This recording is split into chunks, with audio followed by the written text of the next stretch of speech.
Isang mapagpalang umaga po sa bawat isa sa atin.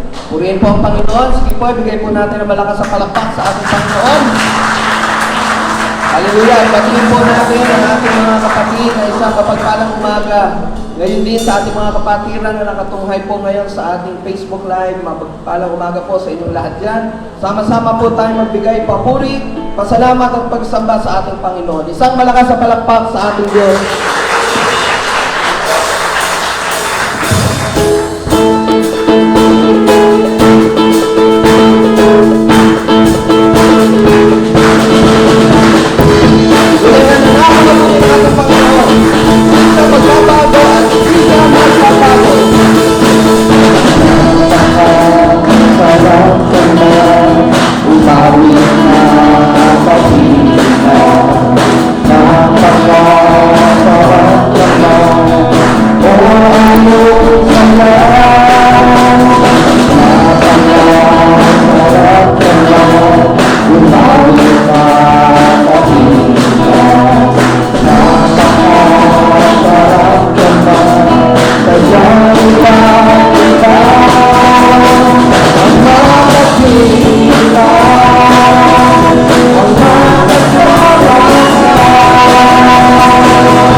Ang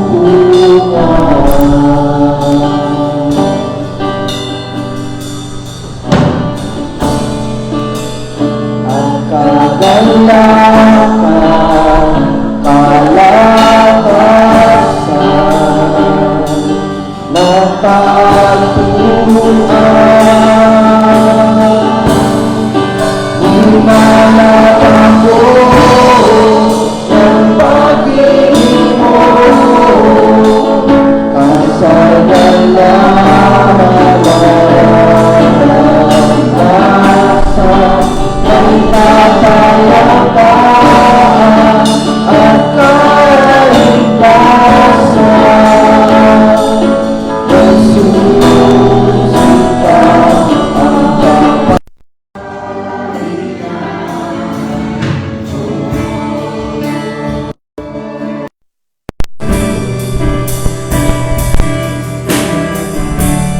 Salamat po.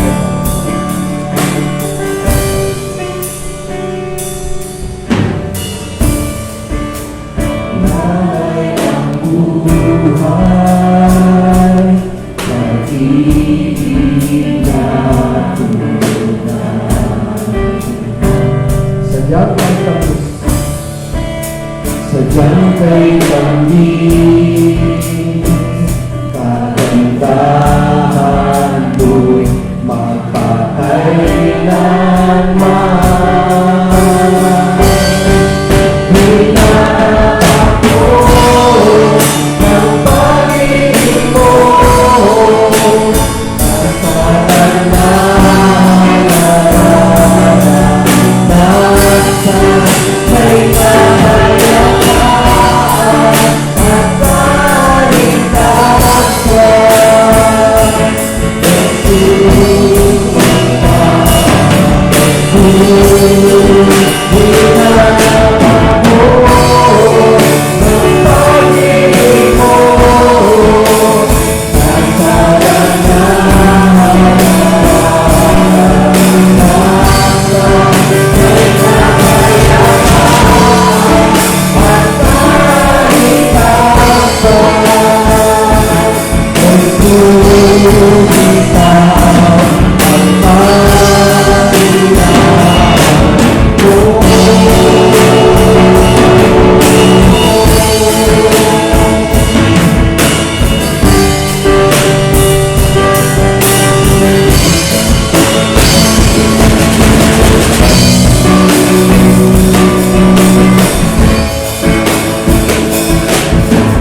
Para sa'yo ang awit ko,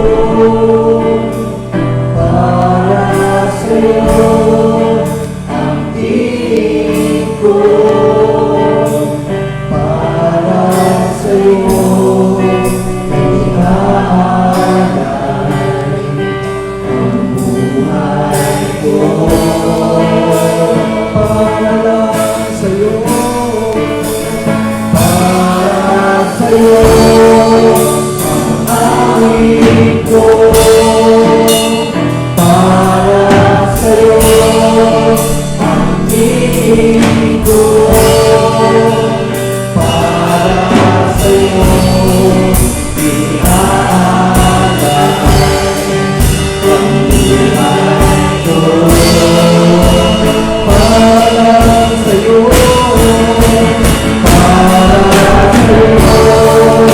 ang awit ko,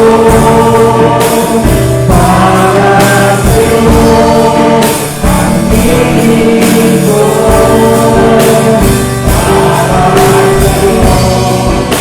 sa'yo inaalay ang buhay ko.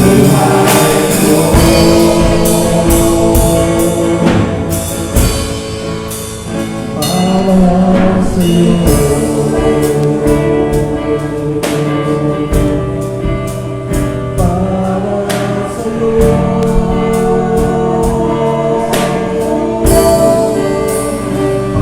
para sa'yo.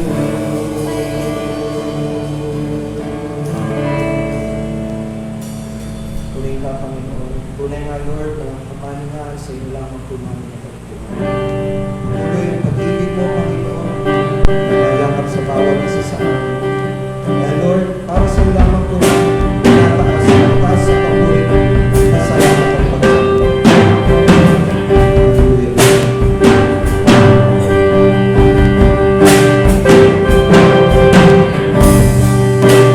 Sikat ng araw, pagmamahal ko,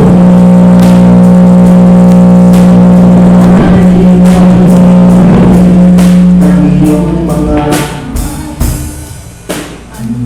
pagsubok o hamon ng mundo, hindi mahiwalay sa pag-ibig mo. Mahirap ang minsan, alam ko ikaw ang sanligan. Pag-ibig mo, nalakasan mo, hindi nagbabago. O Diyos, pag-ibig mo, ang kailangan ko. Pag-ibig mo, ako'y nabago. Higit sa kailangan ko, Panginoon, ay luliho.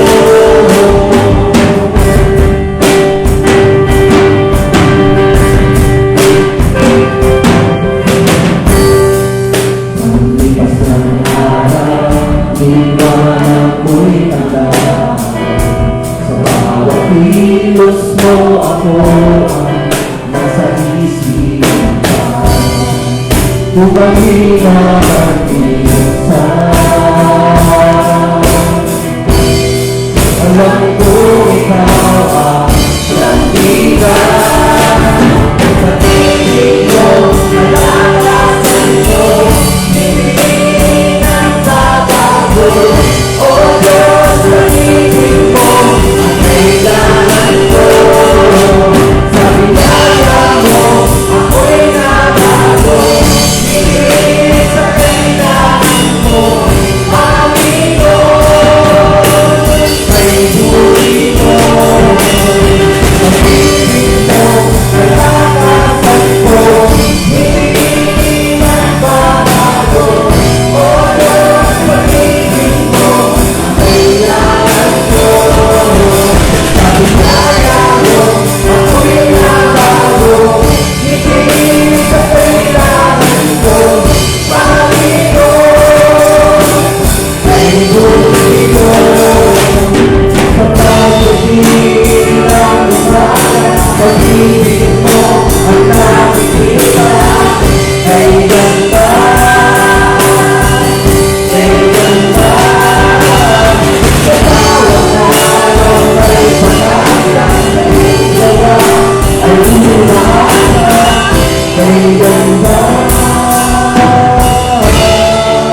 Pag-ibig mo,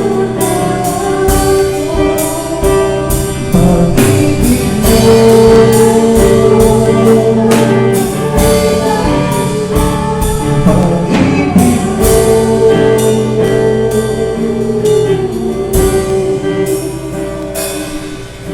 sa pagdating ng umaga, pag-ibig mo ang nakikita. Kay ganda, kay ganda, sa bawat araw may pakaya, sa iyong gawa ay umaasa. Kay ganda,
may pag-ibig. Kaya Lord, sa umagang ito, Ikaw lamang ang aming pagpupurihan, Ikaw lamang ang aming tataas. Sa tanging pangalan ni Jesus, ang lahat ay nagsabi na, Amen!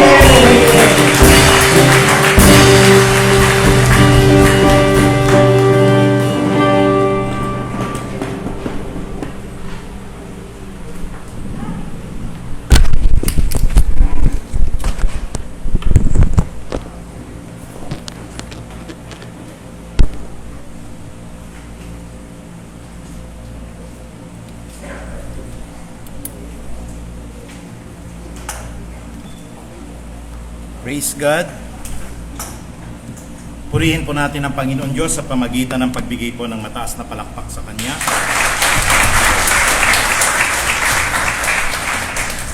Purihin po ang Panginoon at ang dakilang Ama. Binabati ko po lahat ng ating mga taga-subaybay po sa buong mundo. Alam ko po nare-reach out po kayo ng broadcasting na ito. Bagaman alam ko po ang iba po sa inyo ay nasa iba-ibang mga oras. Hindi ko po alam kung anong ibabati ko sa inyo. Magandang umaga ba? Magandang hapon? O magandang gabi? San man kayo nasa buong Pilipinas o kaya po ay nasa iba't ibang dako po ng mundo, sumaatin po nawa ang kapayapaan ng pag-iingat po ng ating dakilang Ama. Ilang araw na lang po ay tayo po ay makakasaksi na ng pagkilos ng kamay ng Diyos. At ang lahat ng ating mga gagawin na ito, gaya nga ng aking sinasabi sa mga kapatid, lahat ng ating gagawin po, it is not by rallies, it is not by campaigning, na pagtatagumpayan po sa pamamagitan ng pagluhod ng tuhod sa panalangin. Kaya po, sana samahan niyo po ang lahat ng mga kapatiran na patuloy pong nagpe-pray. Alam niyo po, hindi po masamang mangarap na ang bansa po natin ay magiging katulad po ng mga mayayamang bansa. Halimbawa lang ho, ang kuya ko po ay nasa Australia. Alam niyo po yung kuya ko, nagkaroon siya ng karamdaman sa puso. Nagpa-triple bypass operation po. Ngayon po nakikinig yung kuya ko po, si Kuya Sani. Kamusta ka dyan sa Australia? At dun po sa kanyang pagkaka-opera sa puso, ni isang kusing ho, wala siyang binayaran. Nais nyo ba sanang mangyari ho yun sa bansang Pilipinas? Na kapag ho tayo nagpagamot mga kapatid, hindi luxury. Pagka pumunta po tayo ng St. Luke's, dahil mamamayan ka ng Pilipinas, aasikasuhin ka, bibigyan ka ng operation sa puso, wala kang gagastusin ni isang kusing. Masama bang mangarap na magkaroon po tayo ng ganong kalagayan? Na halimbawa po, wala tayong trabaho, bibigyan tayo ng pambayad ng gobyerno para meron po tayong pang-upa ng ating apartment. Pag wala tayong pagkain, pinoprovide po ng pamahalaan. Alam niyo po, ang tawag dyan, welfare state. Medyo mataas ang tax po sa mga bansa na yan, katulad po ng Canada, katulad po ng Australia, katulad ng Estados Unidos. Pero napakaganda po ng lahat ng benepisyo. Minsan po nakapanood po ako ng isang tao ho, inatake siya sa puso sa US. Nahirapan hong pumasok ho yung mga ambulansya. Sinundo ng helicopter po. Yung tao na yun mahirap, wala naman pong pambayad. Dinala sa ospital po at naoperahan po ng maayos sa puso na wala man lamang pong binayaran ni isang kusing kapatid. Sana umabot tayo sa pagkakataon na ganon, na ang kalagayan ng bansa natin umunlad talaga. Napakaganda ho ng kaganapan kung sakali ho. Sabi ko nga ho, ang kwento ho ng mga magulang ko, doon po sa Australia ho, ang pinakamayayaman na tao ho, yung mga blue-collar jobs po, yung mga nag-involve po sa pangungulekta ho ng mga basura, yung mga street sweepers, yung mga tao ho sa lansangan na gumagawa, construction workers. Napakagaganda ho ng kanilang mga bahay. Bakit ho? Kasi ang bansa po nila ay pinagpala.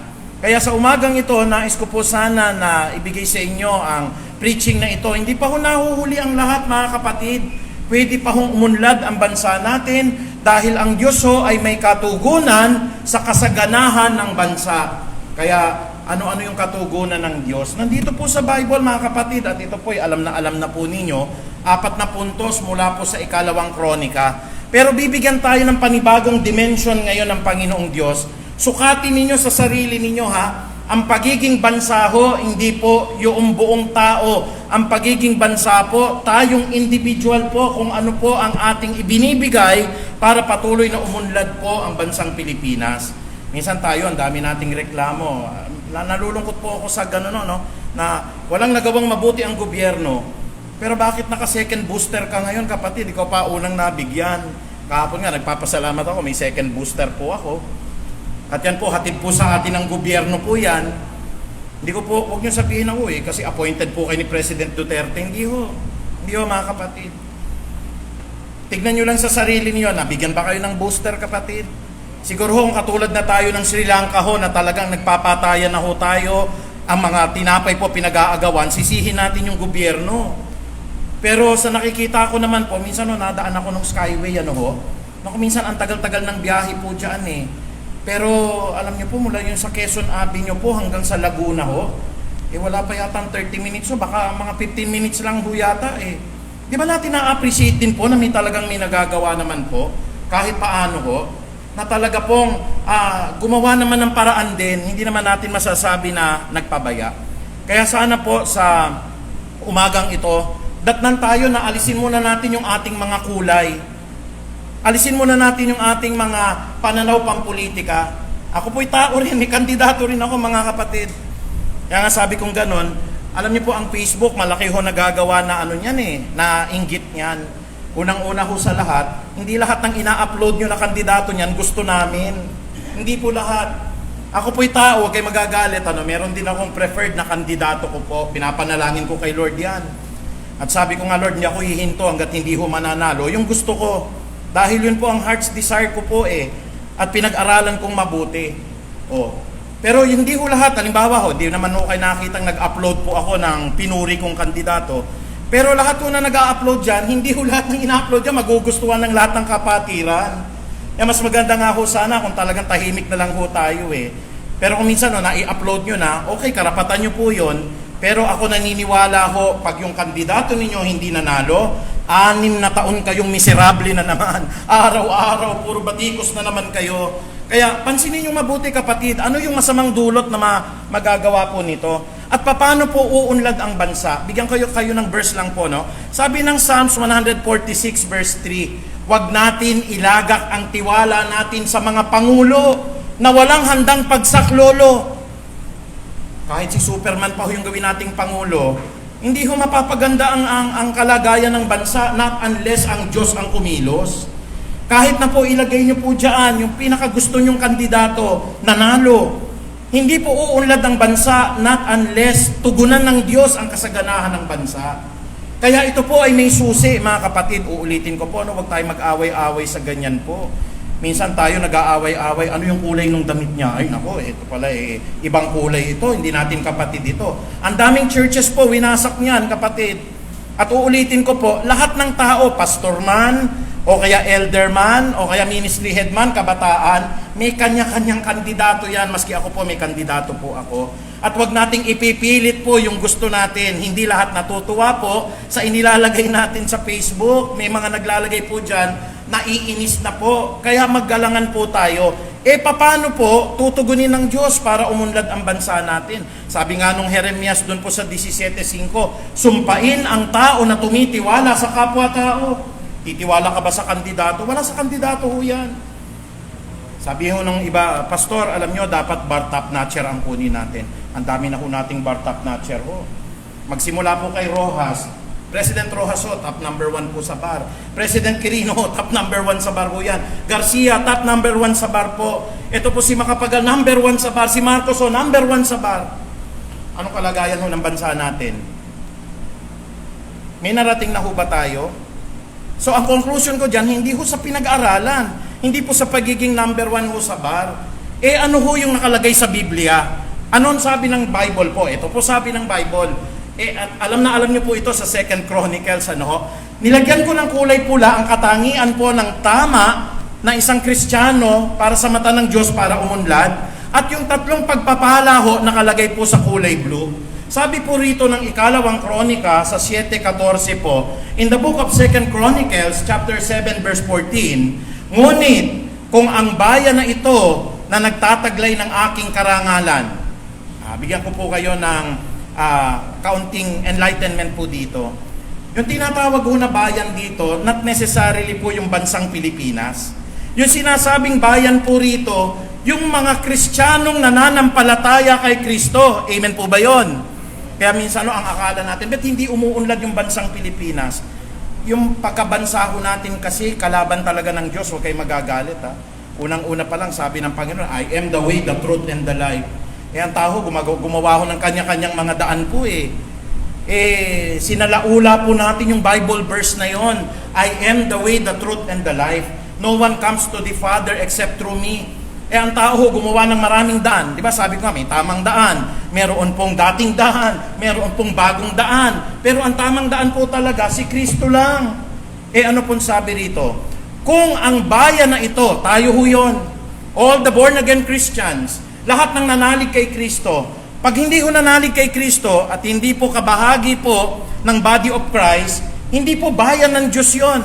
Klaro ho ba sa atin? Kaya pagka inisip niyo po, bakit ang bansang Pilipinas mahirap? Hindi naman buong Pilipinas bayan ng Diyos Ang Peace of Harvest po ba kasama? I believe so. Ang Jesus is Lord ho ba kasama? Opo.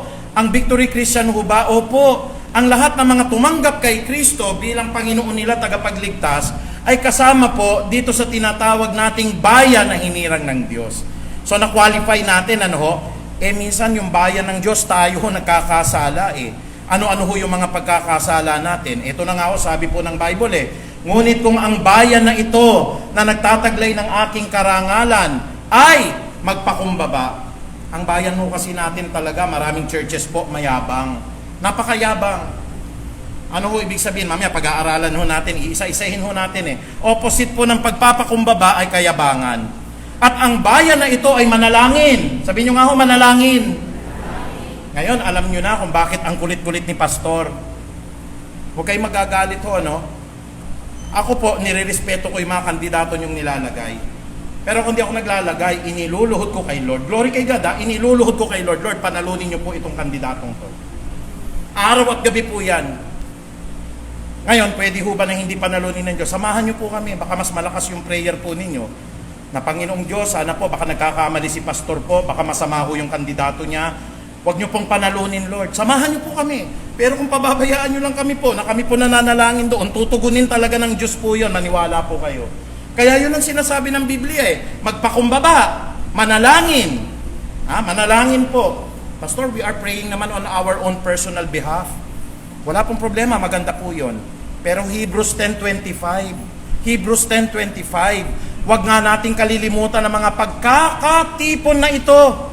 Yamang alam natin na malapit na ang pagdating ng Panginoon. Wag po natin na kami-kami na lang magpe-pray, kayo-kayo na lang, ako na lang on my own behalf. Ang utos ng Diyos, magsama-sama tayo sa panalangin. O kung manalangin, ikatlo, hanapin ako. Nasaan ang Diyos? Kung nasa saan po yung aral na Kristo, doon tayo. Huwag kayong magagalit, lalo na yung mga audience po nating kabataan.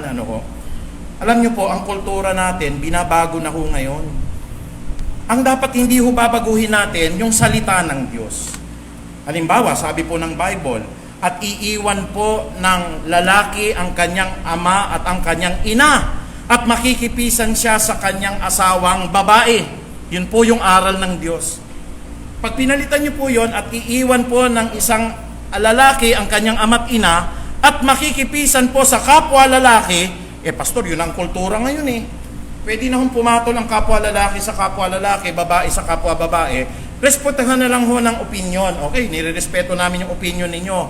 Pero ipapahayag pa rin namin ang katotohanan ng Biblia. Patayin nyo man kami, magalit man kayo, at kami po ay bigyan ninyo ng masasakit na pananalita. Hindi pwedeng baguhin ito Huwag pong mangingibabaw ang kultura o kaya yung mga in na mga bagay po sa aral ng Diyos. Kahit kamatayan po natin ito, safe po tayo. Akapin natin yan. Hindi ko babaguhin ang paniniwala ko na ang babae po ay para sa lalaki, ang lalaki ay para sa babae. Hanggang mamatay ako. Yun po yung aral ng Diyos. Heaven and earth shall pass away, but my word shall not pass away. Kung hahanapin nyo po ako, tatalikuran ninyo ang inyong mga kasamaan. Ano po yung magiging benepisyo? Number 1, Lord, gusto po sana namin na loobin nyo po na ang Pilipinas pag dumating ang panahon libre po talaga yung Sino nang gusto ng ganun po? Yung mga maintenance medicine natin sa mga high blood, dun po sa atin pong umiinom po kayo ng mga gamot sa mga diabetes, pagkakamahal ng maintenance. Pero pag magandang pamamalakad, libre ang gamot. Can we say amen? Ang ganda ho nun, Minsan, ang laki ng budget na kukuha ng gamot. Tama ho ba? Kino-compute ko minsan yung budget ho sa maintenance ng high blood, maintenance po ng tumataas na sugar level, minsan yung sa uric acid po. Pwede na pong sweldo ng isa pong manggagawa sa isang buwan Ang mahal ng maintenance. Sobrang mahal. Pero yung mga mauunlad na bansa, binibigay po yan. Lalo na ho sa mga katulad ng Australia Amerika, yung brand po, Pfizer pa yung binibigay. Norvasc pa yung binibigay Tradjenta yung binibigay, libre. Minsan pag nakita nyo rito buti na lamang may mga kaparaanan din naman yung mga senior citizen. Pasalamat din tayo po sa pamahalaan na nakaka-discount ng 20%. Paano kaya kung wala pang 20% na discount? Napaka-mahal po ng gamot. Pero ang ganda ng ginagawa po ng Panginoong Diyos kasi pwede tayong pakinggan ng Diyos, pwede tayong patawarin ng Diyos, pwede tayong pasaganahin ng Diyos kung tayo po ay magpapakumbaba, kung tayo po ay mananalangin, kung hahanapin natin siya, at tatalikuran natin ang lahat ng ating kasamaan. Can we say amen? Palakpakan po natin ang ating dakilang Panginoon. Hallelujah! Isa-isahin natin. Huwag niyo pong ilagay sa bansa. Tignan niyo po sa sarili ninyo. Una sa lahat, ano pong ibig sabihin ng pagpapakumbaba? Na tayo po dapat may pagpapakumbaba, purihin po ang Panginoon. Meron pong isang pangyayari sa Biblia, medyo maliit na po ito, hindi ko na talaga kayang basahin yan. Yan na po'y palatandaan, tayo po'y tumatanda, hindi ko na maano, kasi masyadong mahaba po ito Pero alam ko po, ito pong kwento na ito sa Biblia po ay alam na alam ninyo. Sabi po dito sa Lucas 18 po, dito po sa 9 hanggang 13.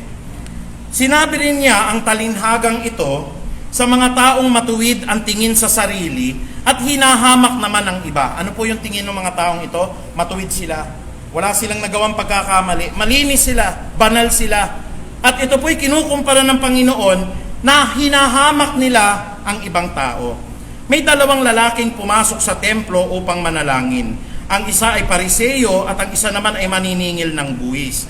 Tumayo ang pariseyo at nanalangin ng ganito, "O Diyos ko, nagpapasalamat ako sa iyo sapagkat hindi ako katulad ng iba na magnanakaw." Hallelujah! Nakakatawa yung sabi ng Bible, ano? Nagpapasalamat po ako, Panginoong Diyos, dahil ako po ay talagang banal, hindi po katulad nito. Magnanakaw to. Ano pa kung sabi rito? Na ito po'y mandaraya o mangangalon niya o kaya'y katulad ng maniningil ng buwis na ito. Ano pong sabi dito sa 12? 2 beses akong nag-aayuno sa isang linggo at nagbibigay rin ako ng 10 bahagi ng lahat ng aking kinikita. Samantalang ang maniningil ng buwis naman ay nakatayo sa malayo at di man lamang makatingin sa langit. Dinadagukan niya ang kanyang sarili at sinasabi, "O Diyos ko, mahabag po kayo sa akin na isang makasalanan." So, ibig sabihin po, lahat ng mga sinasabi nung pong pariseyo, tinatanggap niya. Magnanakaw siya, mandaraya siya, mangangalon niya siya, mamamatay tao siya. Lahat na ng ginawang kasalanan, tinatanggap niya ho. And sabi po ni Kristo, bigyan ko kayo ng katanungan, sabi ng Panginoon, sino sa palagay ninyo ang naging matuwid sa harapan ng Diyos? Kaya nga ho yung pagpapakumbaba na yan, mahirap tanggapin po yan eh. Lalo na kung maaapakan po ang ego ninyo. Mas marunong pa ako dyan, bet yan na magiging pinuno natin. Mas banal pa ako dyan mas magaling pa ako dyan. Hindi katulad ng iba, magnanakaw, mandaraya. Ito nakalagay sa Bible po ito ha. Pero alam niyo po ba sa Bible may magnanakaw, sobrang ninakaw, si Sakeo. Pwedeng baguhin ng Diyos ang puso ng magnanakaw. Amen po ba?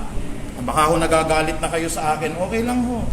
Kahit na magalit po kayo sa akin mga kapatid, ang sinasabi ko po'y katotohanan sa Biblia. Ibig sabihin, nagbibigay ng pag-asa ang Diyos.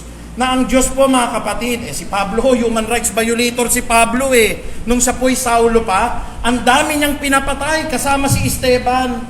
Pero pag nag-touch ang Panginoon ng puso, pwede yung mamamatay tao, gawin niyang instrumento ng pagpapahayag niya ng kanyang salita. Yung Saulo ho, naging Pablo. Amen po ba? Basahin niyo po sa Aklat ng Gawa. Yung magnanakaw ni Sakeo po, kapatid, binago ng Diyos at lahat ng kanyang ninakaw, ibinalik niya. Puliin po ang Panginoong Diyos. Ngayon mga kapatid, yung pagpapakumbaba, mahalaga po yan. Bakit po? Sabi po rito ng Kawikaan 3:34, God opposes the proud, but He always gives grace to the humble. Talaga pong binabagsak ng Diyos ang nagmamapuri. Minsan nga po alam niyo po, galangin niyo po pag minsan may kakatok sa bahay po ninyo Ako po'y 25 years na nagtuturo, pero pinakikinggan ko. Magandang hapon ho. Pwede ho ba kayo na makausap? Sige po, ano po ba yung pag-usap? Tuturuan namin kayo kung paano bumoto po ng maayos. Sige po, paano ho ba? Bibigay siya, ganito po, ganito, ganyan, ganyan, ganyan. Salamat po. Galangin na po ninyo, pakinggan po ninyo. Pero mga kapatid po, sabi ko nga po, God opposes the proud, but He gives grace to the humble. Pagka ho sinabi niyo, umalis ka rito, mas magaling pa ako sa iyo. Wag po ganun kapatid, hayaan niyo magsalita. Magpaliwanag po sa atin. Ibaba natin po yung kalooban natin sapagkat wala pong tao na nagmamataas. Ang gagawin po ng Diyos, ibabagsak niya at ang taong nagpapakababa ay patuloy naman pong itataas ng Diyos. Kalagay po sa Bible yan. Kaya ingat po tayo. Minsan nga ho sabi kong ganun sino ba naman taong di nakapagnakaw? Sabi ng Malakyas, hindi ka lang magbigay po ng yung ikapo, nagnanakaw ka sa Diyos. Sino naman po taong di nakakapagsinungaling? Sabi po ng Biblia, ang Diyos lamang nagsasabi ng tapat, ang lahat ng tao ay sinungaling. Huwag kayo magagalit mga kabataan, Huwag nating salaulain po yung kulay ng rainbow. Marami na ako magagalit talaga pa. Nakikinig mga estudyante ko ngayon. Ang rainbow po ay simbolo po ng pag-asa ni Kristo. Na ito po hindi na po niya gugunawin ang mundo sa pamamagitan po ng tubig. Pero hindi po sinabi sa Bible na hindi niya po gugunawin sa pamamagitan ng apoy. Kaya po mga kapatid, tayo ho, galangin natin ang mga simbolo po ng Diyos. Huwag ho kayong magagalit. Mahal na mahal namin kayo. Kaya nga ho sinasabi namin ito po para tayo po lahat tanggapin natin sa puso natin ang aral ng Diyos. Kaya ho, hindi lang po yung pagpapakumbaba. Ikalawa, sabi po ng Biblia mga kapatid, yung pananalangin. Hallelujah. Si pastor, ang kulit-kulit naman. Alam mo pastor, hindi mo na kami kailangan pagsabihang manalangin umaga at gabi. Kasi we pray on our own. Ay maganda po, salamat kay Lord kung talagang ginagawa ninyo. Pero mga kapatid, I doubt it. Kasi unang-una po, yung pong pagising sa umaga, practice po yun Practice po yun ng dedication natin kay Lord. Hindi ako nagbibiruho. Hindi madaling gumising ng madaling araw, kapatid. At pag mahina-hina ka, mga kapatid, itatakwil mo talaga ang Diyos sa panalangin. Hindi po sa pagmamalaki ito, kapatid, niloloob lang ng Diyos. Sabi ko nga po, pag hindi niloob ng Diyos, ano-ano yung mga factors po para hindi ka makapanalangin?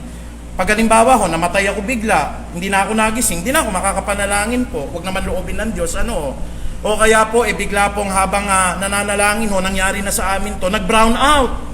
Paano ka makakakonekta po sa internet, brown out? O kaya nananalangin ka po, mga kapatid, minsan kasi nasa kotse po ako. Inugali ko po talaga kahit nasaan po akong lugar, kasama ako sa prayer po. Pagdating sa kotse, pumasok po sa underpass, nawala yung signal.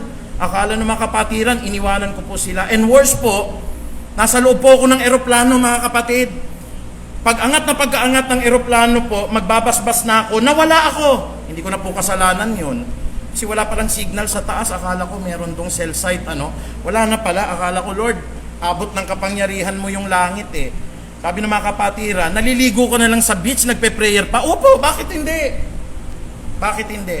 Saan magagalit na yung misis mo? Dad, para sa atin ito.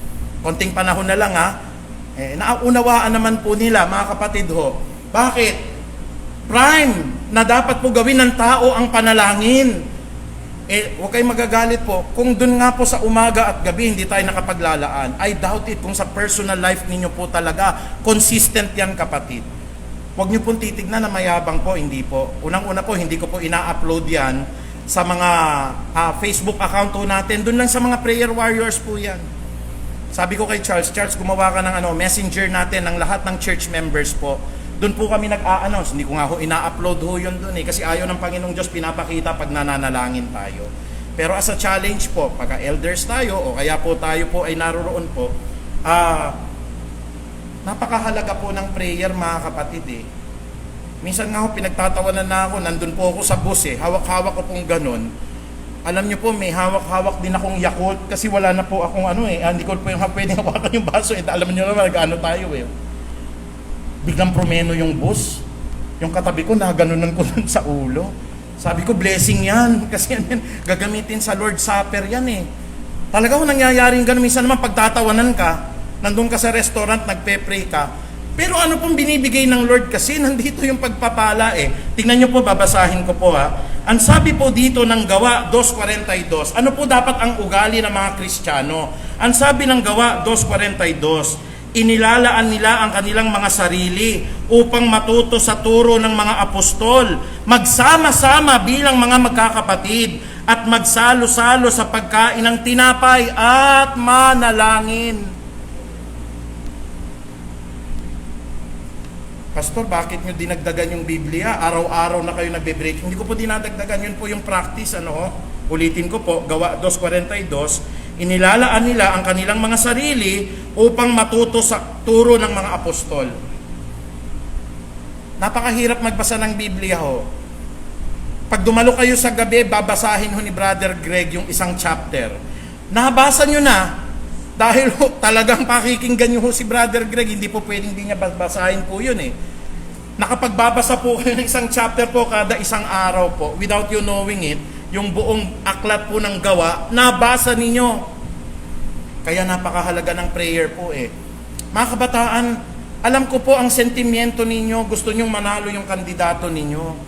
Nasa heart's desire ninyo, baka pati po halimbawa, hindi ko alam baka nagkakamali rin ako o kaya yung mga kapatiran natin ng pagpili nila. Pero if it is your heart's earnest desire na yung kandidato mo manalo, iluhod ninyo kapatid, huwag kayong magrally. Iluhod ninyo sa Diyos at ang Diyos ang tutugon sa lahat ng panalangin ninyo. Can we say amen? Hallelujah.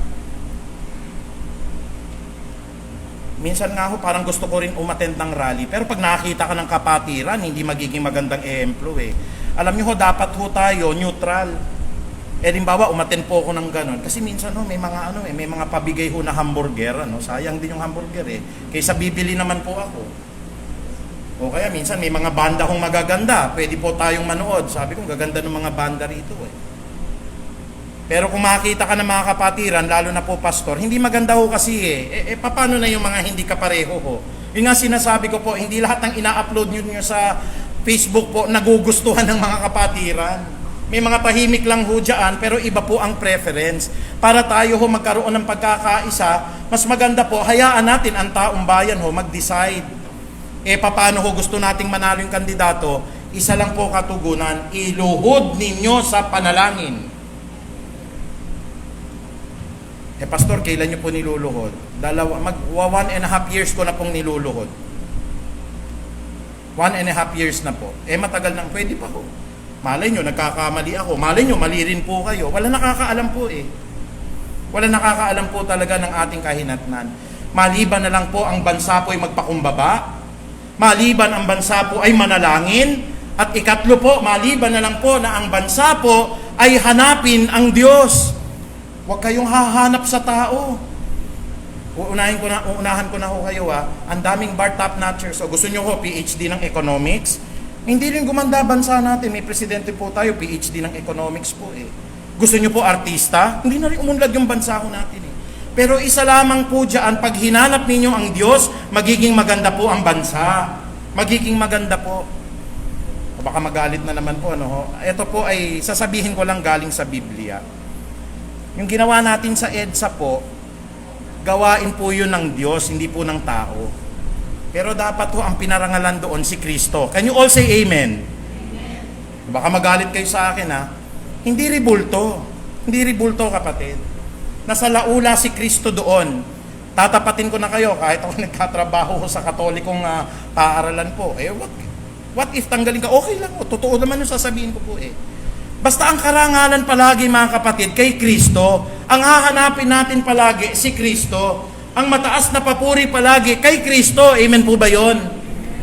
Pag humanap kayo ng ibang daan, hindi yung magiging matagumpay talaga yon kasi na kay Kristo lang ang katugunan Mahirap po bang hanapin si Kristo? Hindi ho. Sabi po ng Mateo 7:7, kapatid, paano natin mahahanap po? Humingi kayo at kayo'y bibigyan. Panginoon, nais po namin na sana yung bansa namin po, maging maginhawa po yung buhay. Ano pa nun sabi rito? Humanap kayo at kayo'y makakatagpo. Sana ho, dumami mga trabaho po. Alam nyo, ang Diyos po, mabuti naman yan, pakikinggan po kayo Lord, ito po i-pray ninyo, Lord, ang mahal ho ng mga maintenance medicine. Pangarap po namin, malibre po kami ng mga maintenance medicine po ng susunod na pamahalaan. Pwede bang gawin ng Diyos yun? God can make miracles, kapatid. Kaya nga ho, iingatan ninyo ang puso ninyo. Pag naoperahan ho tayo, ubos ang pera natin dito sa bansang ito. Biro nyo po, paano kaya ako hihingi ng tulong na yun? Tinitira ko palagi po yung loto. Kasi hindi ko naman humaatim po na yung mga pagsusugal po talagang tanggapin natin para tayo makakuha. Kaya sabi ko na lang sa sister wife ko, pagka malaki ng gastusin, balot nyo na lang po ako doon sa banig. Pagkatapos tapon nyo na lang ho ako, katawan lang naman ho yun Kasi parang ang hirap po nun, na i-compromise natin talaga. Pero kung halimbawa naman, pwede nating ingatan yung puso. Alam niyo po, pag-iingat ko sa puso, huwag kayong magtatanim ng galit. Kandidato lang yan, pagkatapos yan, magkakaibigan po tayo lahat. Amen po ba? Kandidato, huwag natin ilalagay yung tiwala sa kanila. Kung ano man ho yung gusto nyong kulay, kung halimbawa naka-pink kayo, amen yan. Kung kayo po'y nakapula, amen din yan. Kung gusto nyong itim, katulad nung sa akin, para na lang neutral, amen din po yan. Ilagay nyo lang sa puso nyo, maging masayahin kayo, hindi kayo aatakihin sa puso. Pero yung puro galit lalo na hindi nyo na gusto yung naupo po, Nako, isang buong 6 na taon po, babaraho yung puso ninyo. Huwag ganun, kapatid. Mahal po ngayon ang bypass operation. Hanapin natin ang Diyos. Si Kristo po minsan, nasaan po siya? Nasa pintuan na ho, kumakatok. Sabi ng pahayag 3:20, ganito nasa pintuan, hindi mo pa hinahanap nakatayo na sa pintuan. Sabi po ng pahayag 3:20, tignan mo, nakatayo ako at kumakatok sa pintuan. Nasaan ulit si Kristo? Nasa pintuan na ng puso natin, kumakatok. Kung di ringginin man ang aking tinig at bubuksan ng pinto, anong gagawin ho? Iisnabin kayo ni Kristo? Wala hong sinabing ganon. Pagka ho didinggin natin ang kanyang tinig at bubuksan ang pinto, papasok ako at kakain akong kasalon niya. Naalala ko tuloy si Zaccheo po. Si Zaccheo po ay talagang napakasama po na magnanakaw. Sa Zaccheo napakamasamang magnanakaw yan. Nagkaroon lang siya ng desire. Sino kaya yung Jesus na yon? Kasi yung aking kasamahan na tax collector, bumait Ang pangalan niya si Mateo. Pareho silang magnanakaw. Grabe po pagnanakaw ng mga yan talaga. Kaba ng bayan ang ninanakaw.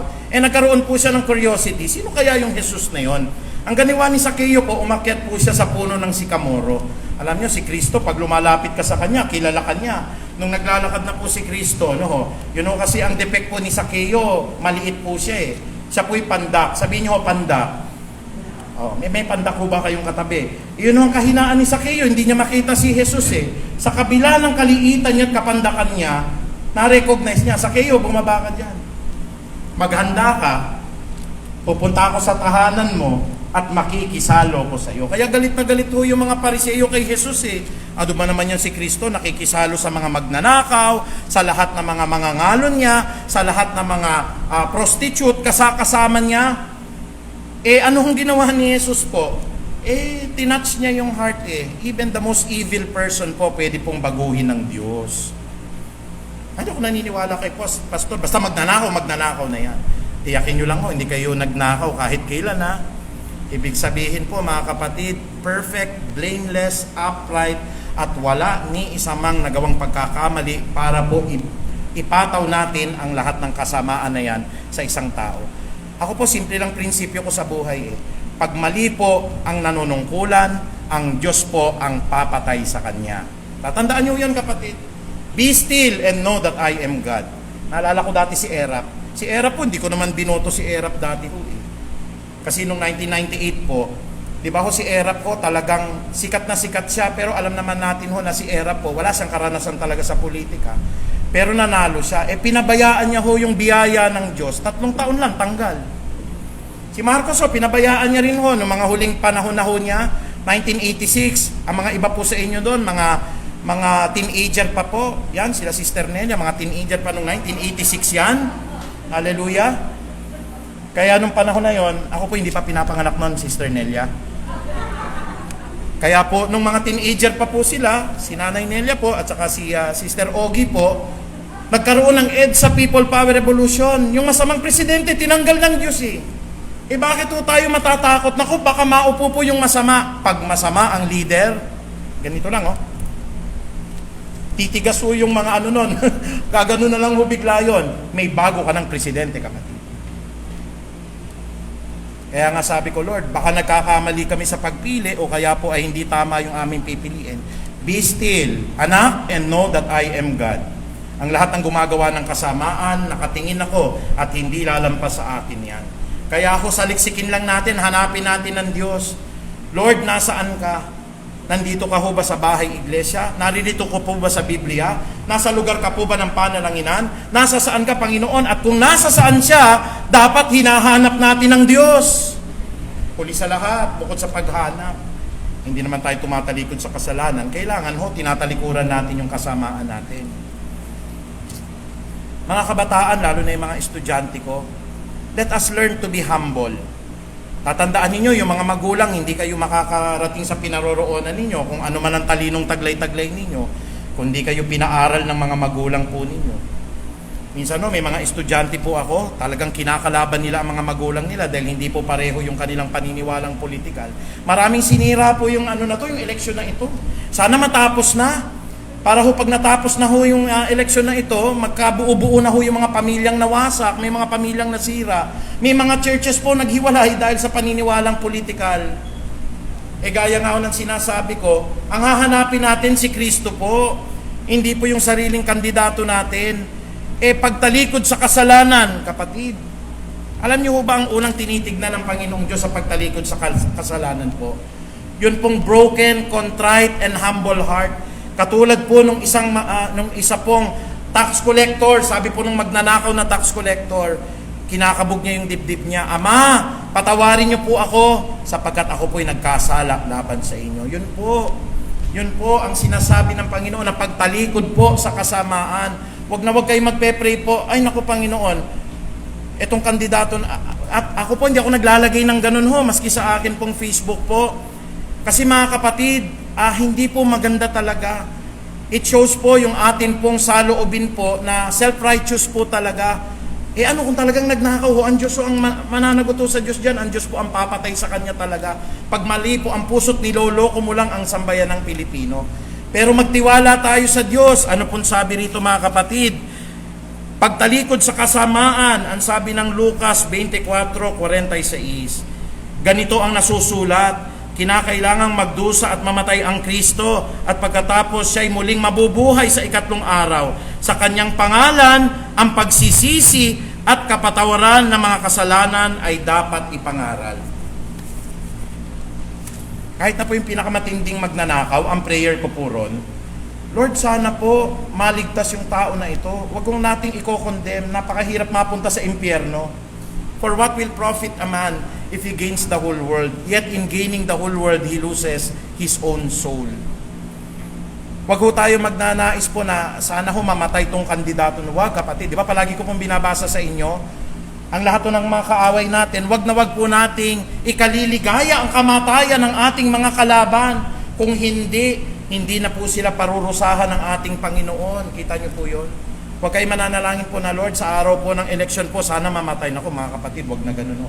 O lalo tigit po mga kapatid, ano man po yung saloobin po natin, o may mga kaaway man po tayo, ano pong sabi ng Biblia rito, napakaliwanag po, talikuran natin ang lahat ng ating nagawang pagkakamali. What should be our prayer? Sabihin niyo yun gabi-gabi ho, Lord, ako po isang magnanakaw din. Alam niyo yan, Lord, ang dami pong paano ho tayo naging magnanakaw? Ninanakawan natin ang Diyos po sa social media. Tignan niyo po cellphone ninyo mga kabataan. By average po, 8 to 10 hours. Pag ganyan na po katagal kayo sa Facebook, Diyos-Diyosan na po yan. Kayo magagalit sa akin ha. Kina-counter po natin yan ng prayer. Kaya nga pong inaagaw ng Diyos sa atin, 1 oras sa umaga, 1 oras sa gabi. At least naka 2 oras na sa isang araw. Amen po ba yun? Tinignan natin yung Facebook, okay na po yun. Nag-upload po tayo, okay na po yun. Pero wag ho tayo, babad na babad doon. Diyos-Diyosan ho. Na sana mga kapatid po, yung pagtalikod natin sa kasalanan, let us not be self-righteous.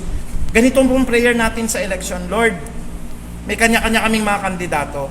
Kung sino ang loloobin nyo po, maupo. At pag naupo po, Panginoong Diyos, tulungan nyo po na ang puso namin ay maging mababa po. Na kami sumunod kung sino po ang gusto ninyo. At kung hindi naman po nararapat, pwede mong alisin anytime, Panginoon. Nagtitiwala ako sa mga pangako mo, Panginoong Ama. I will be still and know that you are God. Hallelujah! Baka po, wala pang isang buwan, tanggal na yung leader na yun pag hindi tama yung puso, kapatid eh. Kayang-kaya ho ng Diyos yan. Kayang-kaya pong alisin. Kaya yung tiwala ho natin, nasa Kanya lang ho. Pag nagsisi po tayo, ano po mangyayari bilang pangwakas po? Sabi po ng ating pinag-aaralan dito, sa Malakias 4:2. Tingnan nyo mga kapatid, yung ating conclusion. Sabi ng Malakay chapter 4 verse 2, ngunit sa inyo na nagpaparangal sa akin, ay sisikat ang aking katarungan na tulad ng araw. At ang sinag nito'y magpapagaling sa inyo, lulundag kayo sa tuwa na parang mga guyang pinalaya sa kanilang mga kulungan. Purihin ang Panginoong Diyos. May pag-asa pa po ang bansa natin. Ang bansa po natin nasa ilalim ng kamay ng Diyos. Huwag kayong mangamba kapatid. Bumoto kayo. Kung sino man ang gusto ninyo mga kapatid, ipanalangin nyo sa Diyos. At kung sino man iluluklok ng Panginoon, may the best candidate win po. Purihin po natin ang Panginoong Diyos. Palakpakan po natin ang ating dakilang Ama. Hallelujah. Tayo po lahat mga kapatid ay tumayo. We are now praying, Panginoong Diyos, for the consistent outpouring of the blessings of the Holy Spirit. Kami po ay pinaghiwa-hiwalay kung minsan po ng mga paniniwalang politikal, ng iba't ibang mga kulay, ng amin pong pananalig sa iba't ibang mga salita po.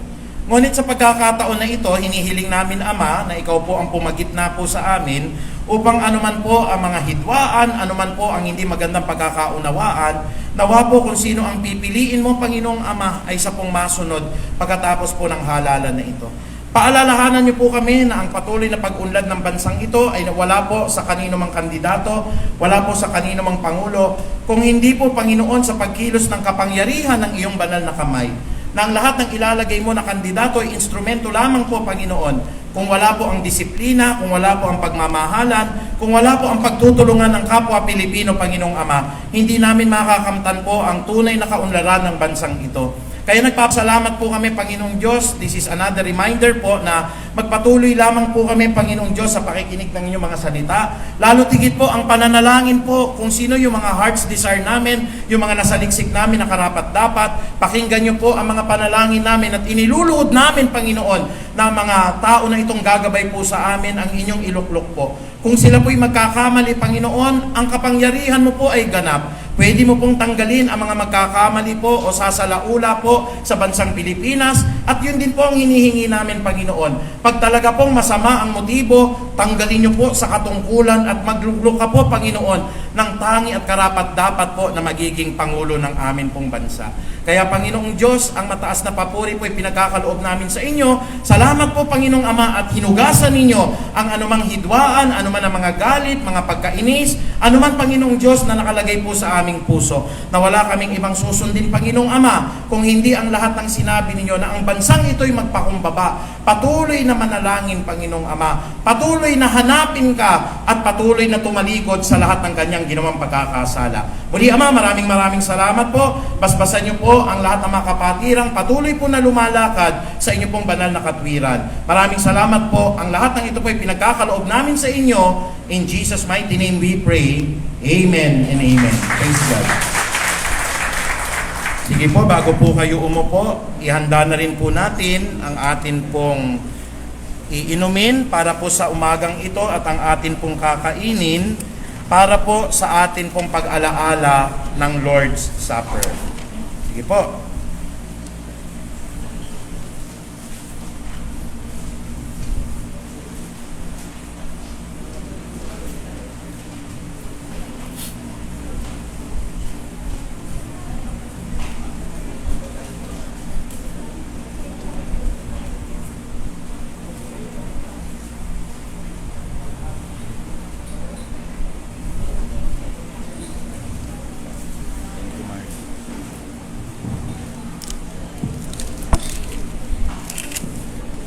Carl, isa lang po ko.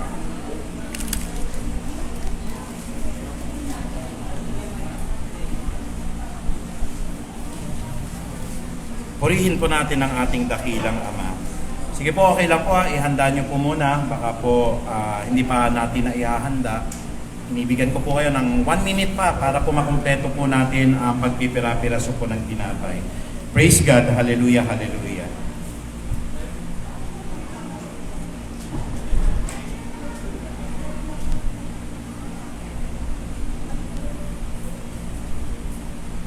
Sige po, kung tayo po'y handa na, pwede ko ba tayo na tumayo bilang paggalang po sa ating Panginoon?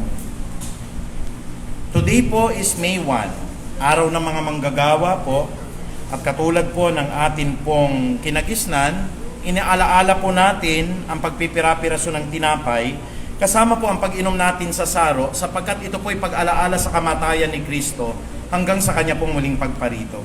Blessing po ito na atin pong naisasagawa ito. Ngunit, kagaya ng sinasabi ko po araw-araw sa mga prayer circle po natin, may paanyaya po ang Diyos. Baka po magkamali po tayo. Una po sa lahat, pagka may galit po kayo sa puso, wag po muna kayong kakain, mga kapatid. Okay po yun, mas maganda po na maging tapat tayo sa Diyos. O kaya kung may mabigat po tayong pagkakasala na hindi po natin mahingi ng tawad, wag po muna kayong kakain. Nais ko pong basahin ang paalaala po ni Pablo dito po sa unang Korinto 11. Ang sabi po ni Pablo, at sana po isapuso natin ito, kaya ang sino man na kumakain ng tinapay at umiinom ng saro ng Panginoon sa paraan na hindi nararapat ay nagkakasala sa katawan at dugo ng ating Panginoon. Kaya dapat siyasatin ng tao ang kanyang sarili bago siya kumain ng tinapay at uminom mula sa saro. Sapagkat ang sino man na kumakain at umiinom nang hindi kinikilala ang kahalagahan ng katawan ng Panginoon ay kumakain at umiinom din naman ng kahatulan laban sa kanyang sarili. Yan ang dahilan kung bakit maraming mahihina at sakitin sa atin at ang ilan na nga po ay nangamatay na. Mga kapatid, tatlong maaaring mabigat na pangyayari po maganap sa buhay po pag hindi po tama ang puso natin. Una po ay magkasakit, pangalawa po manghina, pangatlo po pwede po tayong biglaang mamatay. Ngayon po, kung handa yung puso natin humingi ng tawad, lalo tayong pagpapalain ng Diyos. Kaya po ililid ko po kayo sa corporate prayer. Sana po magpahugas tayong lahat po sa lahat ng ating nagawang pagkakamali laban kay Kristo. Sumandali po tayong dumulog sa panalangin. Hallelujah, hallelujah. Ama namin na makapangyarihan, kami po ay nagkasala sa isip, sa salita at sa gawa. Napakarumi po ng aming isip at naging matayog po ang aming mga puso. Ang aming pong puso ay hindi nakapagpatawad, napuno po ng galit at pagkainis laban sa aming mga kapwa. Ang mga dila po namin ay nakapagsabi po ng lahat po ng panlilibak, pangiinsulto, at mga masasakit po na pananalita. Lahat ng mga biglaan pong pagmumura at kasinungalingan. Patawarin niyo po kami sa lahat ng mga panahong inilagak namin sa mga bagay na walang halaga, lalo na po ang tiwala namin sa lahat po ng mga agam-agam at pagkabalisa. Patawarin niyo po kami, Ama, sa lahat po ng amin pong pagmamalinis, lalo tigit po, Panginoon, sa puso po namin naging mapagpaimbabaw po sa lahat ng pagkakataon. Forgive us, Father, for all idolatries that we have committed, all sexual immoralities and impurities and lust and evil desire and greed, which is a form of idolatry, Panginoong Ama. Kaya sa umagang ito, hinihiling ko po na basbasan niyo po ang tinapay at gayon din naman po ang saro na aming iinuman na maghatid po ito ng kalakasan at patuloy po na kalawalhatian para sa iyo, Panginoong Hesukristo, ngayon po at magpakailan pa man. Kaya maraming salamat, Ama. Sa iyo po ang mataas na kapurihan. To God be the glory. In Jesus' mighty name we pray. Amen. Purihin ka, Panginoong Jesus. Ngayon po ay hawakan natin ang tinapay. Purihin po natin ang ating Panginoong Hesukristo. Sabi po ng Book of Matthew, chapter 26, verse 26 to 27, habang sila'y kumakain, dumampot si Jesus ng tinapay at matapos magpasalamat sa Diyos, ay kanyang pinaghati-hati iyon, ibinigay niya sa kanyang mga alagad at kanyang sinabi, kunin ninyo ito at kainin sapagkat ito ang aking katawan. Purihin ka, Panginoong Jesus. Sabay-sabay po natin kainin.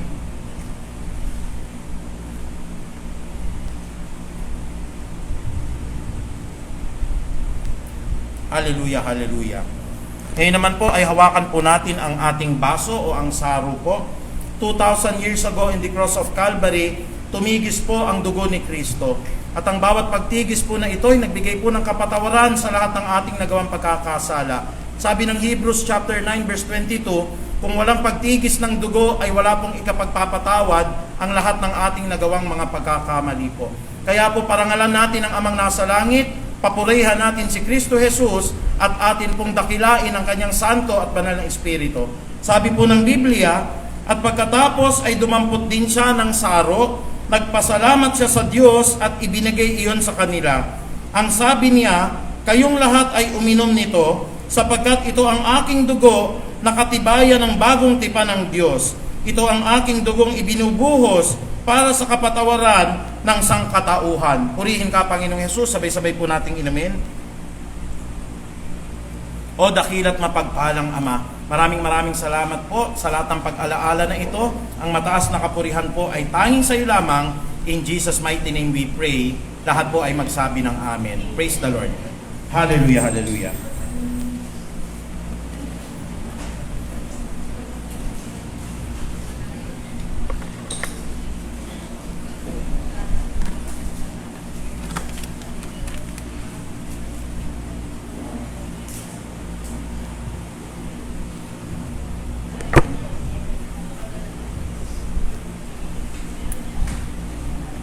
Amen. Amen. Purihin po ang Panginoon at ngayon naman po tayo ay dadako po sa ating pagbibigay ng ating kaloob sa ating Panginoon. Sige po, tayo po muna ay panalangin. Diyos sa mananasa langit, kami po ay nagpupurit, nagpapasalamat Panginoon sa umagang ito, Panginoon, na kami po, Panginoon, ay makakapagbigay. Ngunit, Panginoon, ang aming labo po sa iyo. Maraming salamat, Panginoon, sa mga trabaho, negosyo, Panginoon, na patuloy na tinatangkilik ng mga kapatiran. Na patuloy na ginagamit niyo po na daluyan ng pinansyal ng pagpapala. Panalangin po namin, Lord, na ang mga offering na ito, Panginoon, ay magamit ng gusto sa ikalalago ng iyong ministry, Panginoon. And we pray, Lord, sa mga kapatiran po namin, Lord, na naghahanap ng trabaho. Patuloy, Lord, na kasumpungan po nila ang trabaho na nagmumula sa inyo. Gayon din sa mga kapatiran po namin, Lord, na magbebensya ng mga negosyo. Patuloy, Lord, na kayo po ang bigay ng wisdom sa kanila kung ano po ang naayon na negosyo na kalooban mo. Panalangin po namin, Lord, na pagpalain mo po, Panginoon, ang bawat isa sa amin, sa aming mga trabaho, sa mga negosyo, Panginoon, ng mga kapatiran, Lord, na magiging instrumento ng daluyan ng pinansyal ng pagpapala. Hindi lamang po sa kanilang mga pamilya, maging sa kanilang mga mahal sa buhay at kapatiran. Ito po ang aming panalangin na may pasalamat sa tayong pangalan ni Jesus. Amen.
Amen. Sige po, isa pong malakas sa palakpak para sa ating Panginoon.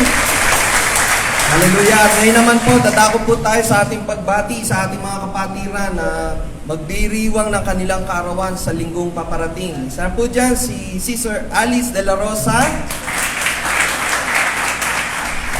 Happy birthday po. At May 4, Brother Jaime de la Rosa. Ayan. Nawala yung pangalan. Akala natiwalag na eh. Ayan, si Sister Jerisa Jane Lozano, May 5 din po. Happy birthday po, kapatid. At sa May 6 naman po, birthday din po ng ating kapatid na si Sister Celia Libuan. Purihin ang Panginoon sa buhay po natin, mga kapatid. Sige po, yung mga naririto po, si Brother Jimmy, si Sir Alice, tinatawagan po sa harapan para po kayo ay aming maipanalangin at gayon din yung ating mga kapatiran na magdiriwang po ng kaarawan sa buong linggong kaparating. Sige po, extend po natin ang ating kamay at panalangin po natin ang ating mga kapatid. Hallelujah, Lord. Lord, maraming salamat po, Panginoon, at pinupuri ka namin, Lord, sa buhay po ng aming mga kapatiran na magdiriwang po ng Panginoon ng kaarawan sa aming paparating, Panginoon. Maraming salamat sa taong nagdaan na sila po ay inyong iningatan at hindi po pinabayaan, pinagkalooban lahat ng kanilang mga pangangailangan. At sa mga taon pa na darating sa kanilang buhay, Panginoon, patuloy, Lord, na kayo ang maghari sa kanilang buhay. Patuloy, Lord, na kayo ang maitaas. At patuloy, Lord, dalangin namin maayos sa kalusugan. At patuloy, Lord, na lahat ng kanilang pangangailangan ay inyong ipagkakaloob. Balalangin po namin, Lord, na gamitin niyo po sila sa inyong ministeryo, sa kanilang mga pananalita, sa kanilang mga kilos at gawa. Patuloy na kayo ang makita at maluwalhati. Ito po ang aming panalangin na may pasalamat sa tayong pangalan ni Jesus. Amen and amen. Happy birthday po! At sa ating mga announcement po muli, paanyaya, every Wednesday po ang ating Bible study. 7 p.m. po yan, ginaganap po yan sa ating Facebook page. So naka-FB Live po ang ating pag-aaral ng Salita ng Diyos. At ang ating prayer meeting, araw-araw po yan, alas 5 po na madaling araw, via Facebook Messenger. At gayon din po sa gabi, 8 p.m. po, araw-araw, except lamang po yung araw po ng Miyerkules or ng Wednesday para makapagbigay daan po sa ating Bible study. At muli, panawagan po sa ating mga Board of Elders and Ministry Head. This coming May 8 po, meron po tayong pagpupulong patungkol po ito sa ating ika-30th anniversary. After the service po at nilolobing ni Lord, ay yung lunch po, sagot na po ng ating simbahan. Kaya muli po, paalala po sa mga Board of Elders and Ministry Head. May 8 po yan, after church service po, meron po tayong pagpupulong po para po sa preparation po natin sa month of June para po sa ating 30th anniversary. At kung wala na pong iba pang announcement, muli tinatawag po natin ang ating mahal na Pastor, Pastor Archie, para po sa prayer and benediction. Hindi ko na po gagamitin yung mikropono. Tayo po lahat ay tumayo para tayo po ay pagpalain ng ating dakilang Ama. Hallelujah, hallelujah. Maraming salamat, Ama, at natapos na naman po ang isang banal na gawain po na ito. Samahan niyo po kami sa amin pong paghiwa-hiwalay, Panginoong Ama. Ang iba po, Panginoong Diyos, ay kakain sa labas, mamamasyal. Ang iba naman po, Panginoon Diyos, ay pupunta sa iba't iba nilang mga kamag-anak. Pagpalain niyo po na malayo po kami sa anumang mga aksidente. Samahan nawa po kami ng inyong mga anghel po hanggang sa pag-uwi namin sa aming mga tahanan po, na kung papanong ligtas at mapayapa po kaming nakarating sa banal mong iglesia, ay uuwi kami sa kanya-kanya naming tahanan at sa lahat ng aming pupuntahan po ng mapayapa, maayon at walang anuman pong alalahanin. Kaya sa umagang ito, Panginoong Ama, nagpapasalamat po kami. Patuloy niyo po kaming i-unite in the spirit of love, na ang Peace of Harvest po ay maging instrumento po ng kagalakan ninyo at ang patuloy po na pagkakaisa namin sa pamagitan ng pagpapahayag po na si Kristo ay Panginoon sa aming mga buhay. Kaya po sa pamagitan po ng kapangyarihan ng Ama naming nasa langit, gayon din naman po ng pag-ibig ni Kristo Jesus, ng pakikipisan po at ng karunungan ng Santo at Banal na Espiritu, binabasbasan ko po, Ama, ang lahat ng mga hinirang mo, Panginoong Diyos, na mga anak, na ang inyo pong tema, Panginoong Ama, ang pagbalik kay Yahweh 2022 ay maganap po sa buhay ng bawat mananampalataya sa iglesia na ito. At ang kapangyarihan po ng aklat ng Bilang 6:24 hanggang 27, pagpalain nawa at ingatan kami ni Yahweh, kahabagan nawa at subaybayan kami ni Yahweh, lingapin nawa at bigyan kami ng kapayapaan ni Yahweh ngayon at magpakailan paman. That surely goodness and love will follow us all the days of our lives, and we will dwell in the house of the Lord forever. Maraming salamat, Ama. Ang mataas na kapurihan po ay tanging sa iyo lamang. In Jesus' mighty name we pray. Amen and amen. Amen. Purihin ang Panginoon at ilang araw na lamang po, magbabago na po ang liderato ng ating gobyerno. Pero isa po ang sigurado, hindi magbabago at hindi nagbabago ang ating Diyos. Amen. Hallelujah, Lord.